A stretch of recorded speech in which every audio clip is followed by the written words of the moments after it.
This is Lab Report 2 by Jack Palacio.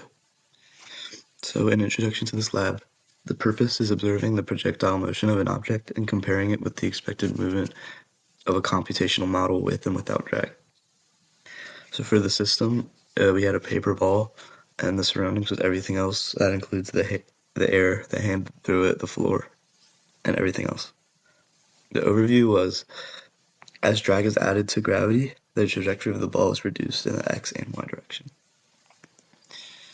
So models and principles that are used is Newton's second law, which states an object's acceleration is directly proportional to the net force acting on it and inversely proportional to the mass.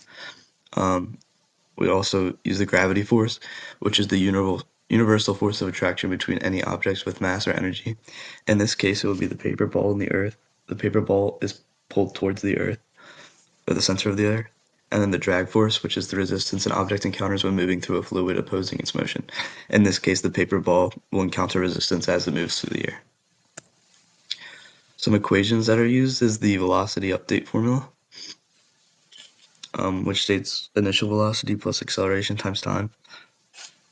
And then we'll also use the position update formula, which is final position equals initial position plus average velocity times the change in time.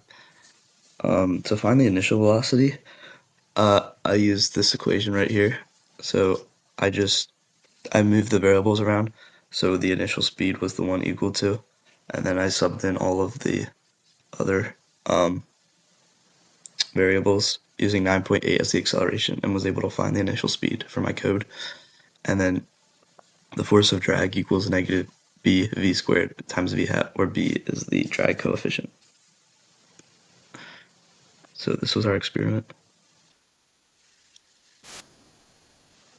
So for the experimental procedure, the initial conditions were we set up the paper ball at the start of ruler, then threw it in the positive x and y direction. We imported it to tracker and used frame by frame positions and recorded data. We created a computational model with and without drag. Then we transformed it into a graph and exported it to an Excel sheet. So this was the data that we received from the tracker. As you can see, the x direction, it constantly goes up, which makes sense. It's always moving in the positive x direction. And then for the y direction, it goes up and then down just like the trajectory of the ball. So here's the code for the drag. We found the mass of the ball to be 3.65 grams, which is 0.00365 kilograms. This is where it started, and like I said, I found the initial velocity with the kinematics equation. It started at 0.633. This is the frames of the video, and then without drag, the drag coefficient would be 0. So for the calculation loop, we set the gravity to negative mg, which is the definition of gravity, and then F net would just equal Fg since there's no drag. And then the velocity is just the velocity update formula, and the position is just the position update formula. So here was our computational model with no drag.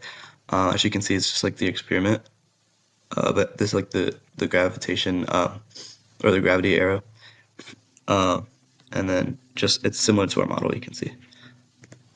So this is basically the same code, but the only thing that happened is we changed the b coefficient to 0.001,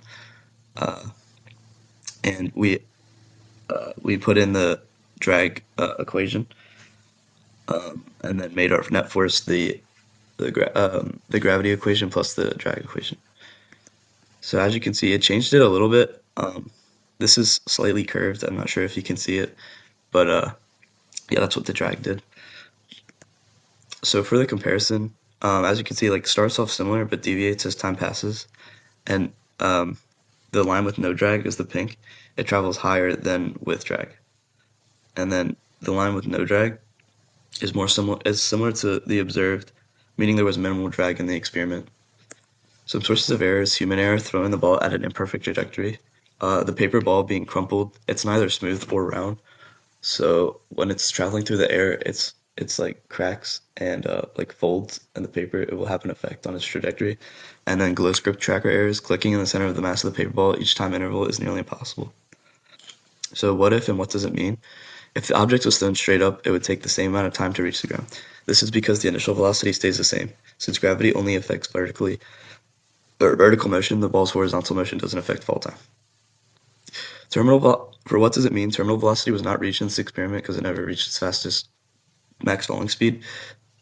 Another experiment that could find the terminal velocity is releasing a ball from a very tall origin and seeing where the velocity stops increasing.